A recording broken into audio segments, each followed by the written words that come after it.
shaggee warra galaanii. Arbuutu lullee jala dabartee galaanii si barbaacha joora shaggee warra galaanii. Arbuutu lullee jala dabartee galaanii si barbaacha joora shaggee warra galaanii. Arbuutu lullee jala dabartee galaanii si barbaacha joora shaggee warra galaanii. Arbuutu lullee jala ogguma bishaan waraabdu. Arbuutu lullee jala sibiilatti eelan qalbiinto. Arbuutu lullee jala jaalalli kee bal'angaane. Arbuutu lullee jala na fuudhattee barqalbiito. Arbuutu lullee jala suuraan kee na dura deema. Arbuutu lullee jala halkan dukkanaan na kaasa. Arbuutu lullee jala oromtitti yaa gallaata. Arbuutu lullee jala yaada kan kee na damaasa. Arbuutu lullee jala simiidhagsee hunda keessa. Arbuutu lullee jala na dura deemta karaarra. Arbuutu lullee jala ireen dhugaatii asii taate. Arbuutu lullee jala waan warri kee jedhan nan guuta. Arbuutu lullee jala dabartee galaanii si barbaacha joora shaggee warra galaanii. Arbuutu lullee jala dabartee galaanii si barbaacha joora shaggee warra galaanii.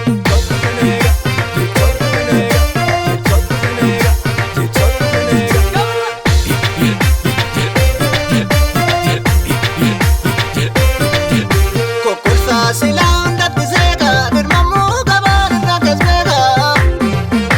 Si wallaan addaadha wabii beeka gudhallee jira lafti seenaa beeka. Kokkolfaa silaa hundatti seeqa dirmamuu qabaan irra keesseeqa.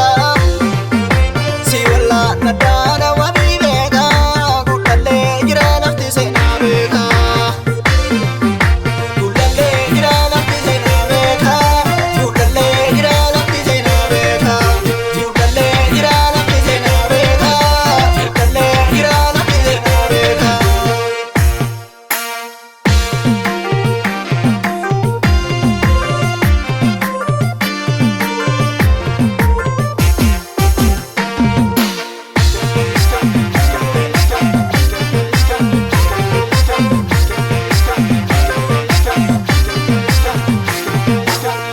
Yaa malkaa warra keenya boonaan jituu gammachiisa. Walgeenyi keenya galaanii eenyuun qabee wal gadhiisa. Walgeenyi keenya galaanii eenyuun qabee wal gadhiisa. Si barbaacha na deema magaalantii ana laafte. Dafiinatti kootu urjiito ana qalbiin na rarraate. Dafiinatti kootu urjiito ana qalbiin na rarraate.